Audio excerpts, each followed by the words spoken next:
pessoal, hoje a gente começa mais um episódio da série de bem-estar do Up Enfoque, do portal UpQuesta, e hoje eu vou conversar com o Rodrigo Bicalho, da empresa Fera, e ele vai contar um pouquinho pra gente sobre bem-estar em bovinos e animais de produção, bovinos e suínos. Então é um imenso prazer, Rodrigo, ter você aqui. Seja muito bem-vindo, tá? A gente agradece sua grande contribuição. E queria que você apresentasse um pouco com relação à empresa, né? Qual é a proposta da empresa, mas o histórico. Eu passo a palavra para você. Bom dia, pessoal. Obrigado, Camila, pelo convite. A gente está aqui para poder falar um pouco a respeito da nossa companhia, né, a Fera, e a respeito dos nossos produtos e da nossa linha de desenvolvimento de produto. Muitos de vocês que estão envolvidos na área de bovinocultura no Brasil já me conhecem. Sou formado na Universidade Federal de Goiás, tem 20 anos que moro nos Estados Unidos. Fui professor na Universidade de Cornell por 13 anos e sou fundador de duas companhias de biotecnologia, uma que foca em probióticos, né, a companhia Bactana, onde hoje eu sou fundador, sócio e membro do Board of Directors, e a minha companhia, onde eu sou o CEO, né, presidente operacional mesmo da companhia, é uma companhia que a gente fundou há 8 anos atrás, e os nossos primeiros produtos foi uma linha de diagnóstico para mastite. Hoje a gente comercializa essa linha de diagnóstico para 16 países no mundo inteiro, e claro, temos uma participação muito importante no mercado americano, canadense, mexicano, e esses produtos também estão presentes no Brasil, né? São a nossa linha de diagnóstico para mastite. E a partir do ano passado, né, hoje no mês de abril, faz exatamente um ano, a gente construiu a nossa sede no sul do Texas, numa cidade que chama College Station.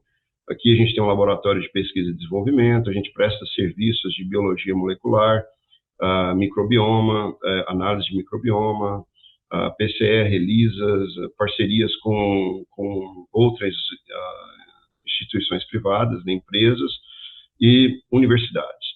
A gente tem uma linha de desenvolvimento de vacinas, né, uma vacina que a gente está desenvolvendo em parceria com uma grande indústria farmacêutica, que foi invenção nossa, que é uma vacina contra mastites por patógenos gram-negativos, né, particularmente Klebsiella e Escherichia coli.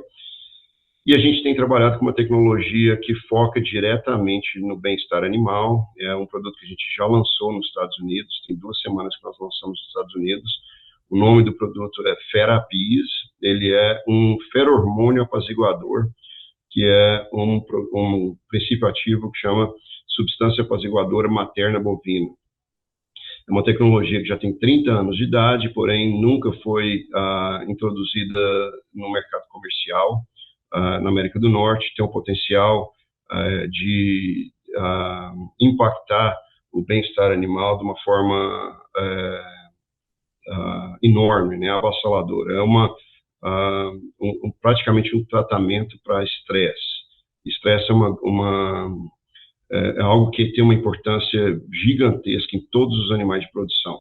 E é isso que a gente vai falar e focar hoje, a respeito dessa tecnologia, o mecanismo de ação, os usos e os impactos, principalmente em suíno, em bovinocultura leiteira e bovinocultura de corte também. Rodrigo, muito interessante, né? Principalmente relacionado a toda essa questão do bem-estar. Queria que você pudesse detalhar um pouquinho mais, voltados ao bovino de corte, né? Como que funciona mais ou menos esse produto que você falou com relação à mastite, né? Parece que vocês estão desenvolvendo umas placas também, não é? Mastite não é um problema em bovinocultura de corte, é um problema em bovinocultura de leite, né? Na verdade, é o maior problema da indústria leiteira, o maior problema de saúde, né, que causa o maior impacto econômico na indústria de leite do mundo inteiro. E essa linha de produtos que a gente tem é uma linha que ajuda na diferenciação de todos os patógenos causadores da mastite, inclusive um que é muito importante no Brasil, que chama Streptococcus agalactiae. Bom, a mastite é uma doença que é causada por várias bactérias diferentes e uma alga. Cada patógeno tem suas peculiaridades, tem o seu impacto. Alguns causam doenças bem moderadas, outros causam doenças bem severas. Alguns respondem à antibiótico terapia, outros não respondem à antibiótico terapia. Então, o nosso produto permite que o proprietário rural faça a diferenciação de todos esses patógenos. Por que é importante? Porque cada patógeno tem que ter uma intervenção individualizada. Então, a identificação desse patógeno permite que o proprietário rural faça a intervenção adequada para cada caso de mastite. Essa é a nossa linha de diagnóstico para mastite em bovinos leiteiros. Do ponto de vista de bem-estar animal, é óbvio, né? Mastite é uma doença que causa muita dor, que causa mortalidade, que causa completo perca do bem-estar animal. Então, a prevenção e o tratamento eficaz de mastite tem que ser uma prioridade do ponto de vista de saúde animal e do ponto de vista de bem-estar animal também. E como que você vê hoje com relação, no Brasil principalmente, né? Porque a gente não tem uma legislação vigente com relação ao bem-estar dos animais. A gente tem uma série de normas e diretrizes que, na verdade, a gente utiliza como condutas para se adotar, e protocolos, né, de manuseio. De acordo com esse contato que você tem, como que tem sido essa adoção dessas estratégias de protocolos de avaliação pelos produtores? Camila, eu mudei para o Texas porque eu sou um libertariano. Eu acredito em responsabilidade individual e não acredito em imposição legislativa ou interferência governamental. Eu acho que o governo tinha que ter um papel mínimo e a responsabilidade do consumidor e do produtor e das pessoas que estão envolvidas na cadeia. Entendeu? Eu acho que legislação ela existe para poder prevenir crime e não para regulamentar todos os passos de uma operação. Eu sou absolutamente, totalmente contra o dedo do governo em impor normas de produção. Eu acho que isso é um erro fatal que só vai causar prejuízo e confusão e problemas na cadeia produtiva. O Brasil, na minha opinião, é um dos líderes mundial de bem-estar animal, por vários motivos, né? Gado de corte, porque os animais são criados com muito espaço, com uma alimentação ótima. O Brasil tem um clima espetacular para bovinocultura de corte. Então, eu acho que o produtor rural brasileiro é muito consciente a respeito de produzir carne e leite, provendo os animais de um ambiente apropriado, de uma nutrição apropriada e que são basicamente a fundação do bem-estar animal, né? A gente tem que ter animais que estão num ambiente limpo, confortável, com uma nutrição apropriada. Então, o produtor brasileiro é muito ciente da importância desses pilares, né, do bem-estar animal, e eles são bastante cientes também da importância de se preocupar com o bem-estar animal, porque o consumidor final, o Brasil é um produtor de proteína animal internacional, mundial, né? A gente alimenta uma porcentagem significativa do mundo, tanto o Brasil quanto os Estados Unidos, cada vez mais. Então, o nosso consumidor não é só o brasileiro, é o mundo inteiro. E eu acho que o produtor, as pessoas envolvidas na cadeia de produção, tanto de leite quanto de carne, e isso vai também para a indústria de aves e de suínos no Brasil também, está muito consciente da importância de se produzir de uma forma que respeita e valoriza o conforto e o bem-estar dos animais. Uma coisa interessante que você falou, né, quando a gente fala dos pilares do bem-estar, que não seria só o estado nutricional do animal, né? A gente também tem, além do estado nutricional, indicativos de saúde, a gente tem os indicativos psicológicos, né, que são indicativos de estresse, comportamentos estereotipados, ou até quando você separa o animal social mesmo, que ele acaba tendo esse indicativo de estresse, né? Como que vocês conseguem atuar baseado nesse quesito do bem-estar animal? Você falou também com relação a suínos, né? Quais são as estratégias assim voltadas para suínos também? Outra coisa que é interessante, né, que existem pontos gargalos, né, do sistema produtivo. E por isso que eu falo, na Califórnia, eles passaram a Proposition 12, né, Prop 12, que a Califórnia é um estado ultraliberal dos Estados Unidos e que as pessoas se acham no direito de intervir no sistema de produção. Então, a indústria de suínos, ela se evoluiu com um conhecimento muito profundo a respeito do comportamento dos suínos. A Prop 12, né, a lei número 12, proposição número 12, que foi passada na Califórnia, foi desenvolvida por pessoas que nunca tiveram uma presença dentro de uma fazenda de suíno. Então, o que aconteceu? Na verdade, na terça-feira dessa semana, eu estava visitando a maior clínica veterinária de suínos do mundo. Eles tomam conta de 25% dos suínos dos Estados Unidos. São 2,5 milhões de porcas, né, de 8 milhões de porcas que existem nos Estados Unidos, eles tomam conta de 25% da clínica. E eu visitei uma grande fazenda, né, que desmama 6 mil leitões por semana, e essa fazenda está se adaptando a produzir leitões para poder vender para a Califórnia. Agora eles estão impondo que as regras de produção nos outros estados.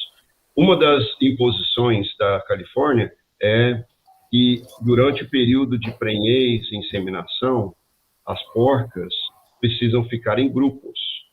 E isso é um equívoco grande, principalmente as porcas desmamadas, né? As porcas que foram removidas, né, que os leitões foram removidos, e elas estão passando por um período de um estresse muito grande, e você está adicionando estresse social. Na verdade, elas prefeririam ficar sozinhas do que ficar em grupos.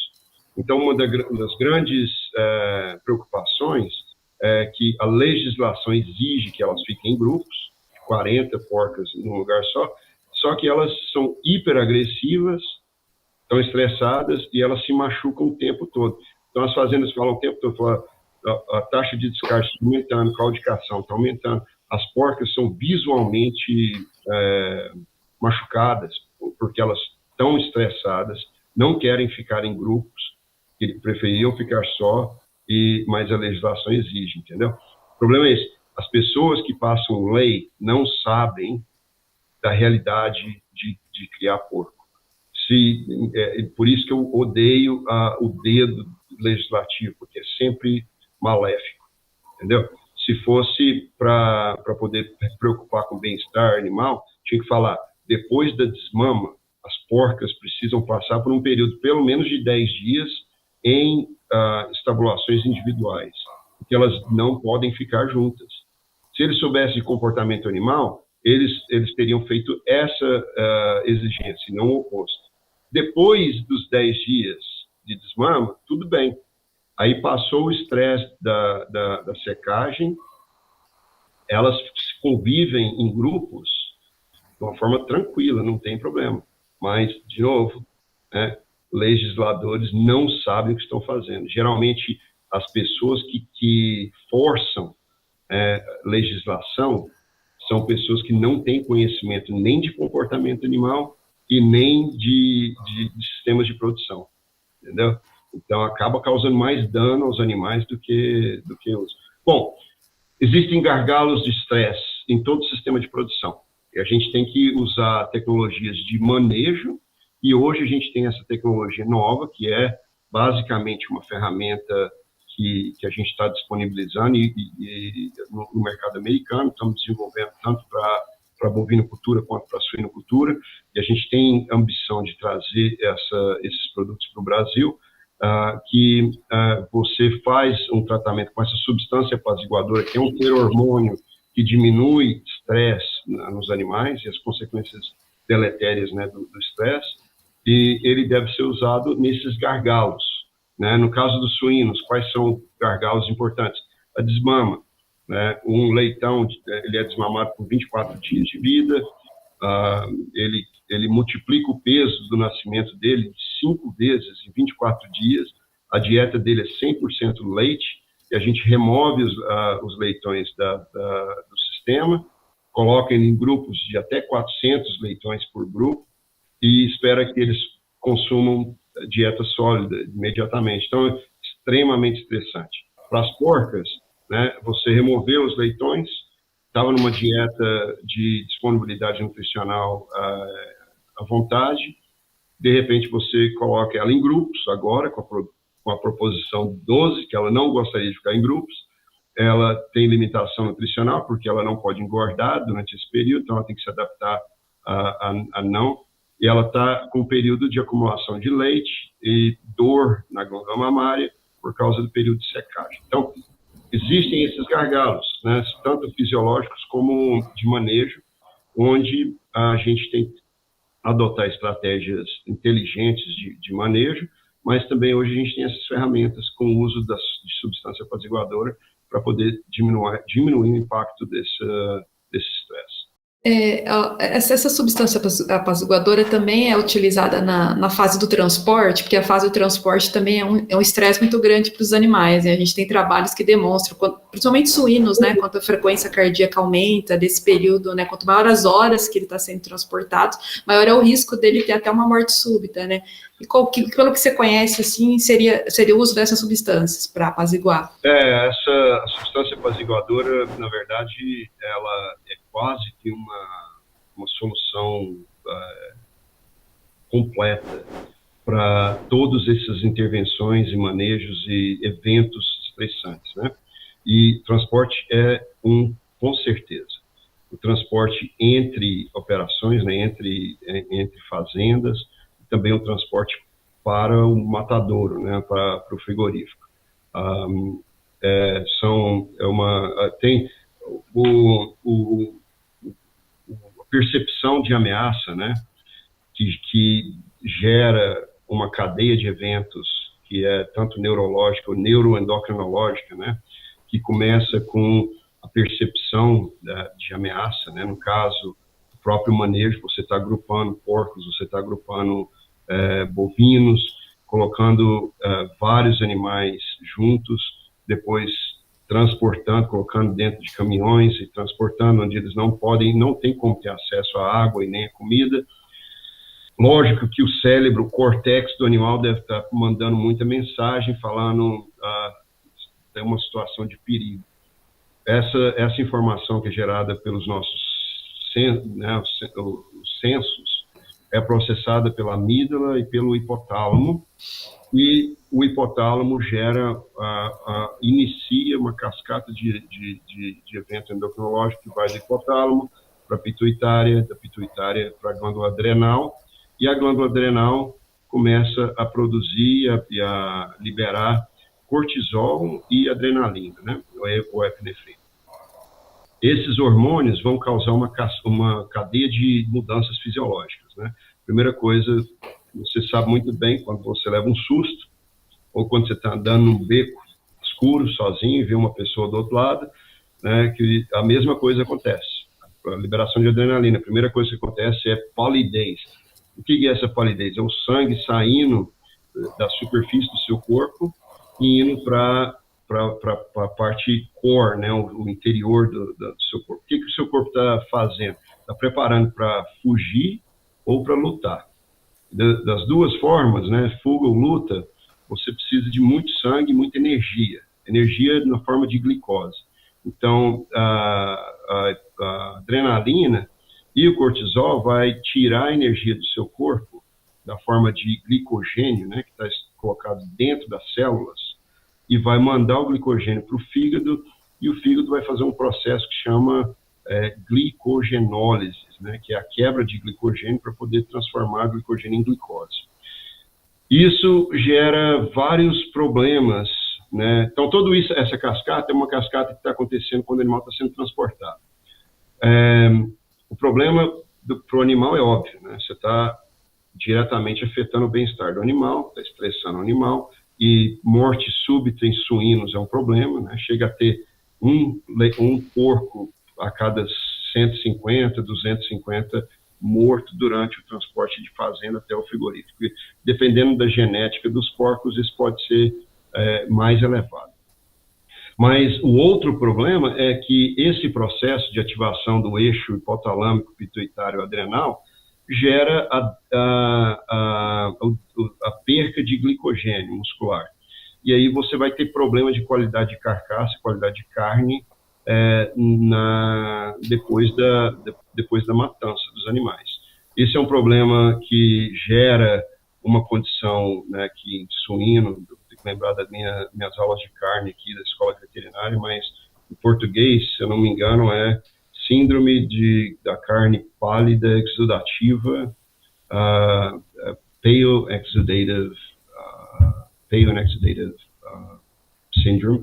E no bovino é o oposto, mas é a mesma condição, onde a carne fica seca e escura. Então, são duas consequências do estresse e da perca de glicogênio durante o transporte. A substância apaziguadora, ela acalma o animal. Então, existe uma glândula no nariz que se chama glândula vômero-nasal. A glândula vômero-nasal, ela é diretamente conectada à amígdala e ao hipotálamo, neurologicamente conectada. A substância apaziguadora materna, né, ela é produzida na pele dos animais em lactação. Então, é uma substância que transmite uma comunicação química direta da mãe lactante para o animal que está lactando, né, para o filho ou a filha. E esse contato apazigua o animal. Então, uma descoberta genial, que já existe em vários estudos, tanto em suíno quanto em bovino, e em felinos também, na verdade, felino doméstico, gato doméstico, que em todas as idades, a exposição do animal a essa substância apaziguadora causa uma apaziguação do animal, né? uma sensação de tranquilidade. E, basicamente, porque essa ativação da glândula vômero-nasal por esses químicos causa potencialmente uma inativação ou uma abrandação da resposta da amígdala e do hipotálamo à parte sensorial e às mensagens que estão vindo do córtex, né? Então, mesmo que o animal está sendo exposto a eventos estressantes, ele não é exposto às consequências da percepção dessa ameaça. Nessa produção de cortisol, a ativação do eixo hipotalâmico pituitário adrenal, ela é reduzida ou minimizada. Por isso que o animal passa por esses períodos estressantes com um efeito mínimo das consequências da ativação desse eixo.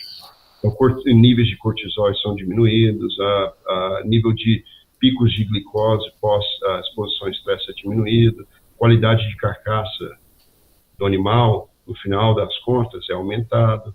E quando você usa durante outros ciclos de vida, não o transporte para o frigorífico, você acaba aumentando produtividade, ganho de peso durante períodos estressantes, como a desmama, e diminuindo a incidência de doenças, né? Porque o estresse, ele gera,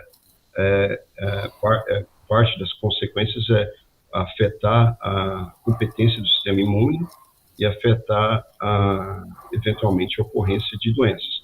Então, se você conseguir prevenir esse estresse né, de ocorrer, no final das contas vai acontecer o quê? Menos doença e mais produção. É interessante você falar com relação ao estímulo estressor, né? Porque o organismo ele tem que passar por uma fase de recuperação. Se o estressor ele é contínuo, né? O animal tende a chegar a uma exaustão, né? E no caso, por exemplo, falando do transporte, né? Se é é mais horas do que o animal realmente... Tem as variações individuais, né? Mas que o animal realmente consegue suportar, esse estressor ele é contínuo, né? Então, o uso dessa substância ajudaria a não ter essa reação, né, super exagerada, no caso, né? Mas que pode levar o animal a esse comprometimento, né? Exato. E essa substância, no caso, você sabe se ela é sintetizada a partir de algum hormônio natural dessa relação materno-filial, ou é um medicamento, se você for pensar, relaxante, sedativo, alguma coisa assim?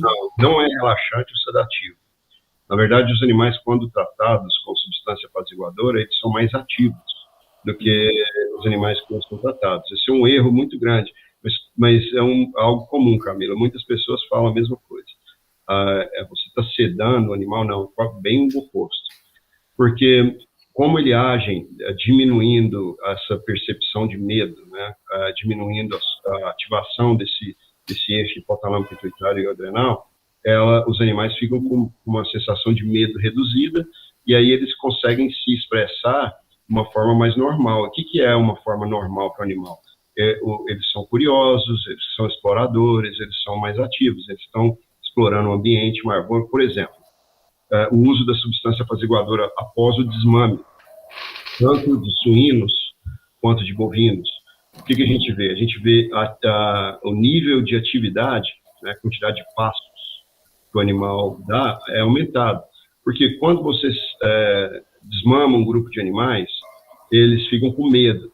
Tem o medo da separação da materna, o medo de não ter acesso à dieta líquida, ao leite, no caso de bovinos de corte. No caso de bovino de leite, o animal já está separado da mãe já, né? Então, o medo maior, na verdade, é de agrupamento. São animais que foram criados a vida inteira em habitações individuais. E eles nunca tiveram um outro animal junto no mesmo grupo.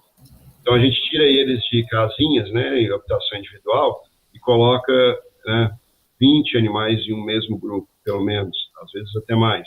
Então, é a primeira vez que eles têm interação social.